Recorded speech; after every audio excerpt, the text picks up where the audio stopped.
Alright mga kapatid, nandito na naman po tayo sa isang reaction video. May panonoodin na naman po tayo galing sa Pinas News Insider na may title, Hala lumantad si Bersamin, tumistigo na bilang lead bagman ni Junior. Tapos lahat sa buwatan sa palasyo at iba pang mga balita. May mga nakikita rin ako dito. Tsansa ni BP Sara sa 2028, tapos binago ang arena ng politika. Ayan na nga, no? Talagang nung nagsabi si BP Sara na tatakbo siyang presidente sa 2028, nawindang lahat sila.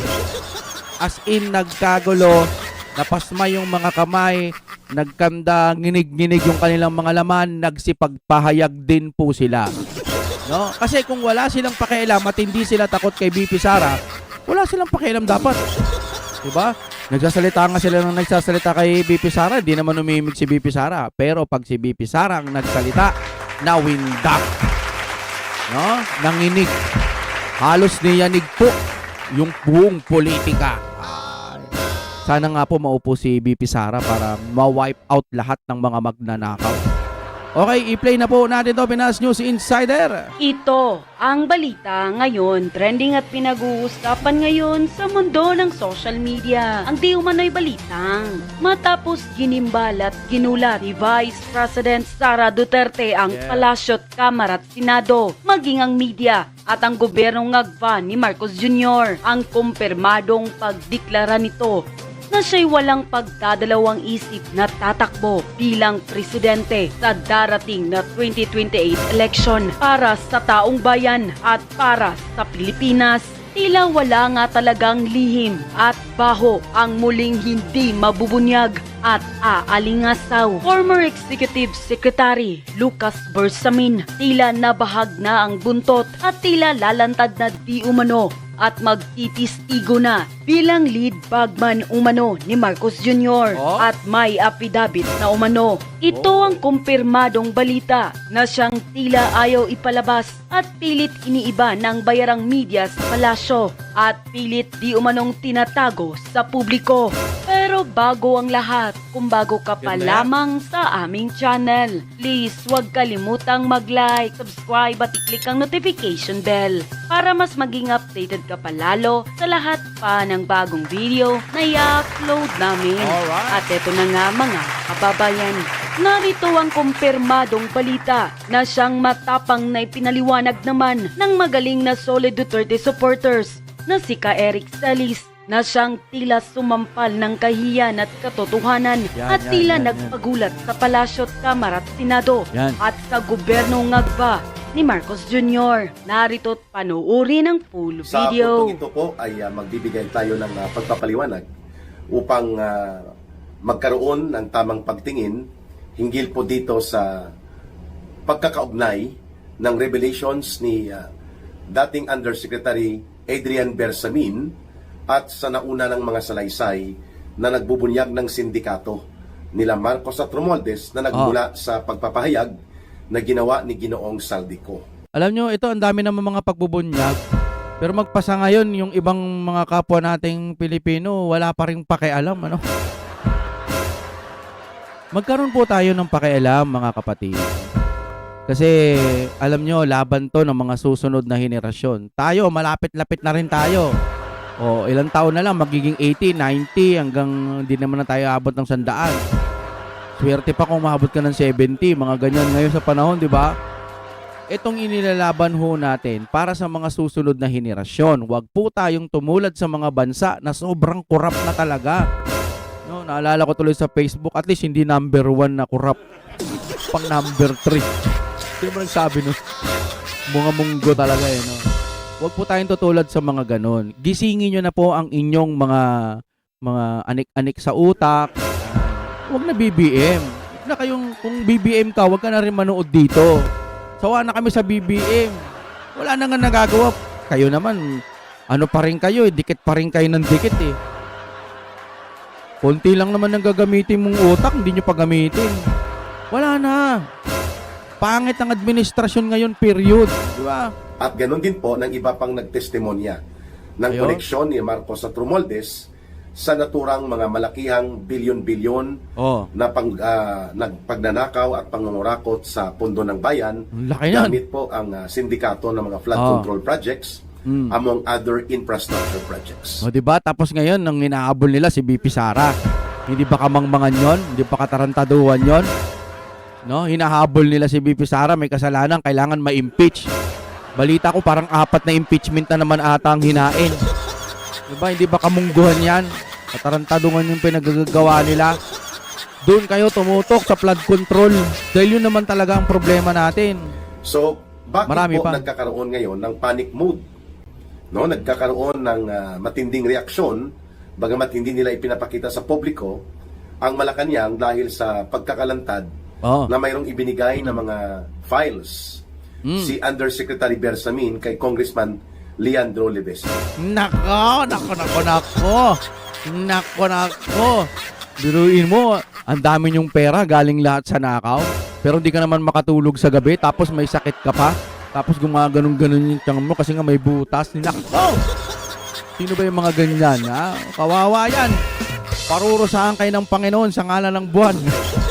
Ulit tayo. Dahil ito po ang magdudugtong at magtutugma sa mga naunang pagbubunyag na ginawa nila Ginoong Saldico, Yo. nila Sergeant Gutesa, nila ng mag-asawang Diskaya, at ng mga tauhan din po ni dating DPWH Secretary Bunuan na sila Yusek Bernardo, sila Engineer Alcantara at Engineer Bryce Hernandez. No?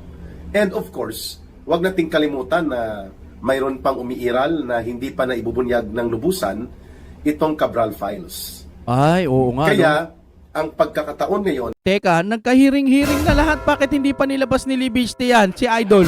Idol, huwag mo nalagyan ng part 1, part 2, part 3, part 4 katulad ni Saldico. Nandun ka na sa Senado, sana nilabas na lahat, di ba? Kailan nilalabas yan? Ako, okay lang. Basta nandun ka sa katotohanan. na lumantad na itong mga pinanghahawakan na impormasyon ng isa sa inner circle mismo ni Marcos. Ay, Hindi lamang nako, ni yari. Romualdez, kundi mismo sa presidente kay Marcos Jr. Nagre-report itong dating presidential liaison head, no? Oh. Sa presidential legislative liaison office. Yan po ang opisina na hawak dati ni Yusek Adrian Bersamin, no? Baka magulat tayo si Bersamin, sasabihin na naman, tumalon na naman, ha? Baka si Bersamin na naman yung tumalon. Tapos hindi na nakilala, ha? Nako. Wag naman po. Pero maganda yan, sige lang, magpasa kay Libiste, ha? At tinatawag na siya na si small boy. Dahil maliit lang na pagkatao, pero marami siyang pinanghahawakan na mga misyon at mga tungkulin kay Marcos. Yun, At isa po dyan, ang pagiging bagman, runner ni Adrian Bersamin. So mayroon na pong na-execute na affidavit. Ang pagkakaalam ko, kinumpirma na po ito ni Congressman Igay Erese. May sinumpaang salaysay na si Adrian Bersamin na nakahanda na upang magbunyag ng pagpapatotoo that indeed it was Marcos together with Romualdez ang nagdisenyo kung paano nakawin at durubuhin ang pondo ng ating gobyerno sa pamamagitan ng mga sinindikato na budget. Budget 2023, 2024, and 2025. Lahat ng mga sindikato na budget na ito ay nanggaling po ang utos kay Marcos at kay Romualdez ang disenyo upang ipatupad. Wow, At ang isa sa mga nagbulgar nito na hindi na mapipigilan pa ang pagsambulat ng katotohanan ay dating kasama sa sindikato nila Marcos, si Ginoong Saldico.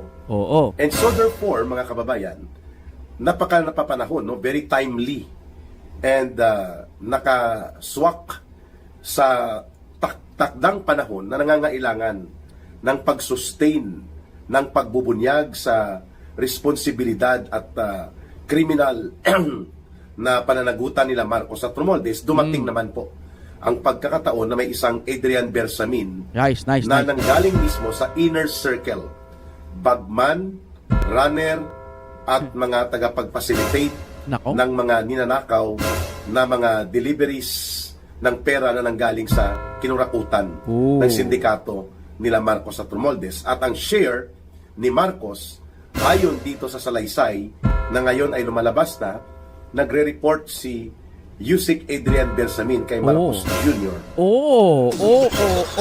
OMG! Baka manganib po ang buhay niyan, ha? upang i-deliver. Nako. Hindi lamang ang 1 million, 2 million, kundi billions of pesos. Kita nyo mga kapatid, meron tayong mga isyong ganyan ngayon. Ang daming mga, bukod sa flood control, di ba sa tingin ko, may iba't iba pang mga departamentong talagang may kurakutan na nangyayari. Mga kalachuche, o hindi naman kaya mga multo-multong project, hindi lang po doon sa flood control. Ako sa tingin ko, hindi lang yan. Marami pa dapat tayong wawalisin. Ang problema, ang ginagawa ng ating gobyerno, paulit-ulit kong sinasabi, puro na lang sila impeachment kay BP Sara. Lalo na tong mga kakamping na walang paninindigan. Dati ayaw kay PBBM, pero ngayon mga kaibigan, yumayakap sila sa tore. Ha? Bakit? Kasi alam nilang wala eh. Pag tinumba natin, mali yung term, sorry. Pag pinababa natin sa pwesto at natuluyang mababa sa pwesto itong si PBBM, si BP Sara ang mauupo ng mas maaga, yun ang mas lalong kinakatakutan nila. Di ba? Kaya ngayon, pinipilit nilang si BP Sara ang ma-impeach agad. Ano ba naman yung laban ng pinagsasabi ninyo doon po sa bilyon na nawawalang pondo at puro questionable? Ba't ayaw yung unahin yun? Di ba? Kaya, masasabi ko, hindi na bobo ang mga kababayan natin. Ngayon, kung ikaw magko-comment ka dito, tapos BBM ka, nakakahiya. Sobrang nakakahiya ka kapag ipinaglalaban mo pa rin na mabait at mabuti malinis ang Marcos. Google nga, sinearch ko eh. Most corrupt eh.